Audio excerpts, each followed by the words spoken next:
O Alex Reis me perguntou o que ele deve fazer para parar de procrastinar e viver o que Deus tem para a vida dele.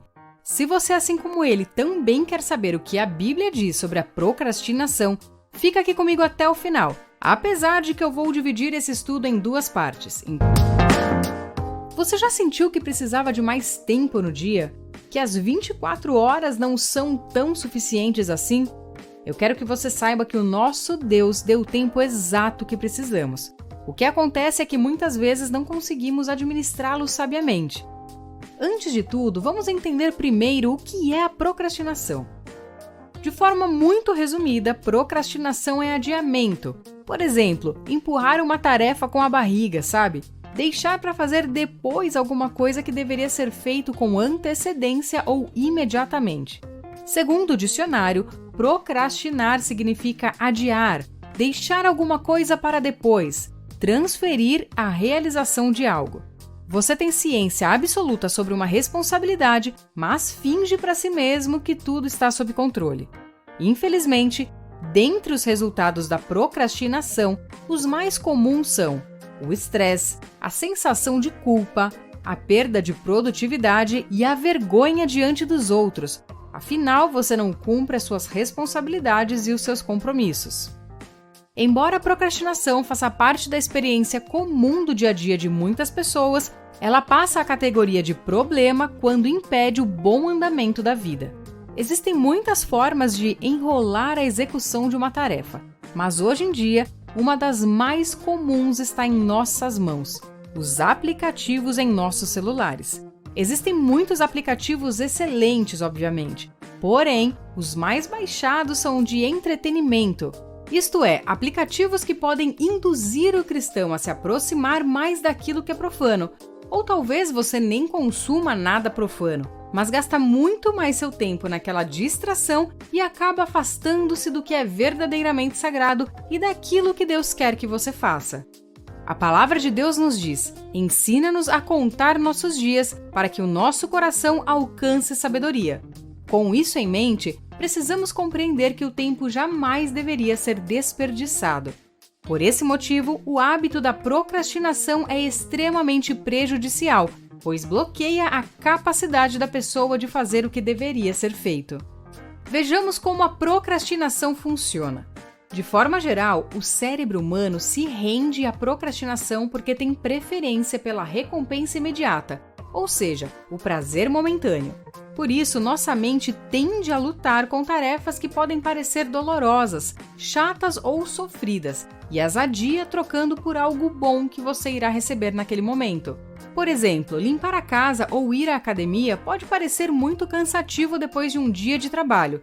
É muito mais prazeroso sentar-se no sofá para relaxar e ver as redes sociais. Porém, depois de sentar, como costumamos dizer, o sangue esfria. E para você conseguir realizar a sua tarefa vai ser muito mais difícil, não é mesmo? Você sempre achará mais vídeos no YouTube para ver, mais fofoca nas redes sociais ou até mesmo acabará assistindo mais episódios daquela nova série. É como dizia Isaac Newton: um corpo parado tende a continuar parado. Um corpo em movimento tende a continuar em movimento. E o que a Bíblia diz sobre a procrastinação? Porquanto ouvimos que alguns entre vós andam desordenadamente, não trabalhando, antes fazendo coisas vãs. A esses tais, porém, mandamos e exortamos por nosso Senhor Jesus Cristo, que trabalhando com sossego, comam o seu próprio pão. Aí está uma declaração bíblica de um procrastinador, diligentemente ocupado com coisas ao seu redor, enquanto aquilo que precisa ser feito fica parado. A menos que esteja fazendo o que Deus o chamou para fazer, você estará procrastinando. Podemos recorrer a inúmeras justificativas e explicações, mas para enfrentar o problema é preciso começar a identificar tudo que possa ser usado para encobrir o pecado da procrastinação. Sabemos que temos um chamado em Deus, que precisamos nos preparar em oração, leitura da palavra, jejum e outras disciplinas espirituais, mas sempre deixamos para depois. Em Eclesiastes 3, no versículo 1, a Bíblia diz: tudo tem seu tempo determinado, e há tempo para todo propósito debaixo do céu. O bloqueio provocado pela procrastinação prejudica muito este conceito. Em Efésios, no capítulo 5 e versículos 15 e 16, o apóstolo Paulo escreve: Tenham cuidado com a maneira como vocês vivem, que não seja como insensatos, mas como sábios, aproveitando ao máximo cada oportunidade, porque os dias são maus. Precisamos aproveitar as oportunidades que nos são dadas. Não podemos deixá-las passar, empurrando tudo com a barriga, deixando para o outro dia. Afinal, como podemos vencer a terrível procrastinação? Primeiramente, entenda a procrastinação. Você precisa entender que tanto a preguiça quanto a procrastinação são hábitos seletivos. Como assim, Patrícia? Você já reparou que nós não costumamos ter preguiça de fazer coisas que nos dão prazer? Como, por exemplo, dormir, viajar, comer coisas que gostamos, mas nós temos muita preguiça de levantar cedo, trabalhar e às vezes até mesmo limpar a casa.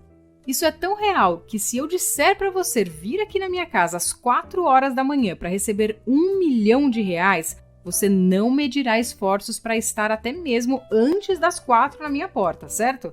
Mas se temos que acordar cedo para fazer qualquer coisa que nos pareça chato, a tendência é encontrar 1000 desculpas e adiar aquilo.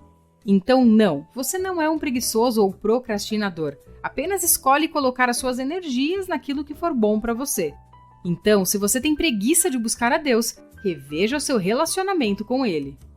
Número 2. Pare de pensar no todo.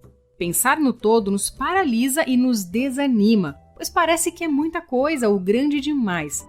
Mas pense que se você nunca começar, você nunca irá finalizar. Comece com o primeiro passo. Divida sua tarefa grande em pequenos objetivos e foque seu tempo em cada um deles. Não desvie sua atenção até que aquilo seja terminado. Na vida ministerial é a mesma coisa. Você pode achar que ser um missionário é algo impossível, mas vá devagar. Pense naquilo que você precisa fazer primeiro, que é ter um relacionamento com Deus, se preparar, aprender algum idioma, enfim. Sempre divida o que precisa ser feito em passos para alcançar seu objetivo final. Ler a Bíblia toda pode parecer algo muito difícil, mas ler um capítulo ou alguns versículos todos os dias já pode ser muito mais fácil. Quando estiver acostumado, você pode aumentar o tempo de leitura. Assim, será muito mais fácil chegar onde precisa, ou realizar a tarefa necessária. Número 3. Descubra quais são as suas prioridades. Peça sabedoria ao Senhor para definir o que tem mais urgência em realizar e coloque isso em um papel ou bloco de notas do celular. Visualizar suas tarefas e os seus pequenos objetivos pode te ajudar ao longo dos seus dias. As prioridades de um cristão que não quer procrastinar sua vida espiritual são tempo devocional com oração, leitura da Bíblia, família, descanso adequado, trabalho e empenho no serviço do reino de Deus. Número 4. Estabeleça prazos para concluir as suas tarefas. Todo projeto bem-sucedido tem que ter começo, meio e fim. É essencial que você coloque um prazo para começar, executar e terminar uma tarefa. Você pode colocar um prazo para estudar um livro da Bíblia, por exemplo. Número 5. Livre-se de toda distração. Os maiores vilões de quem precisa se concentrar e concluir uma tarefa, com certeza são as interrupções de pessoas, mensagens, até animais de estimação que ficam o tempo todo nos interrompendo. Desse modo, a solução para manter-se concentrado na tarefa é encontrar um local tranquilo contra as interrupções. Coloque o celular em modo avião e dedique um tempo exclusivo para aquela tarefa. Se nunca ouviu falar, pesquise sobre o método Pomodoro, é muito bom. Número 6. Presenteie-se. Depois de um determinado tempo executando uma tarefa sem interrupções, você pode se dar pequenos mimos, como checar as redes sociais por 5 minutos, ir tomar um café ou algo assim. Sempre em mente que não pode demorar muito para não se distrair demais e conseguir voltar à sua tarefa. Quando terminar algo grande, tome um sorvete ou coma um chocolate. Assim, a sua mente sempre saberá que ao final de certas tarefas, ela será recompensada. Mas acima de tudo, descubra a satisfação do trabalho terminado. Número 7. Não seja multitarefas. Não cair no erro de tentar fazer várias tarefas simultaneamente é uma das regras básicas da produtividade. Já foi provado cientificamente que tentar realizar várias tarefas diferentes em simultâneo ou num curto período, consome muito mais energia do que se você focasse em apenas uma tarefa por vez. Portanto, ao escolher fazer uma atividade, vá até o fim com ela. Foque nela até terminá-la, só depois vá para a próxima. Número 8. Faça uso de técnicas já experimentadas, como por exemplo o método Pomodoro, como eu falei. Ele consiste em focar em uma única tarefa por 25 minutos, nem mais, nem menos. Fazer uma pausa de 5 minutos e retomar com mais 25 minutos. Cada 25 minutos de execução é chamado de Pomodoro. Assim que fizer 4 Pomodoros, você pode dar uma pausa de 30 minutos. Você verá como será mais produtivo. Outra técnica é a regra dos 2 minutos. A regra afirma que quando você começa um novo hábito, deve fazê-lo em 2 minutos ou menos. Ou seja, ao invés de pensar em ir para a academia, simplesmente foque em colocar o tênis e pegar a sua chave para sair. Ao invés de pensar em ler a Bíblia toda, você separa apenas 2 minutos para isso e leia alguns trechos por vez. Ao invés de arrumar a casa inteira, organize as almofadas. O que acontece é que, visto que você comece uma atividade simples e curta, fica muito mais fácil continuar a fazê-la. Obviamente, depois de pegar as chaves, você sai de casa. E aí é a lei da inércia. O corpo em movimento tende a continuar em movimento. Já que você calçou os tênis e saiu de casa, agora fica mais fácil chegar até a academia. Assim também com a leitura bíblica. Já que começou os 2 minutos, por que não continuar lendo mais um pouco? O terceiro método que eu quero falar é a regra dos 3 segundos.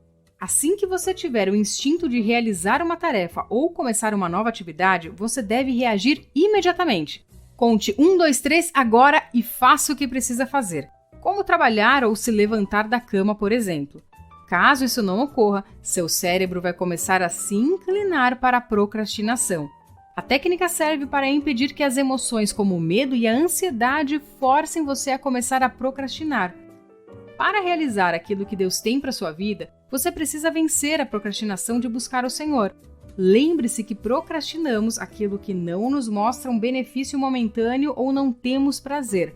Então esforça-te para ter um relacionamento saudável e bom com o Senhor. Assim você sempre irá querer buscar e conhecer mais e mais a Ele. E então descobrirá o seu chamado e para exercê-lo é só usar todas essas dicas. Eu espero que esse vídeo tenha te ajudado. Não deixe de compartilhar com alguém. Deus abençoe a sua vida e até a próxima!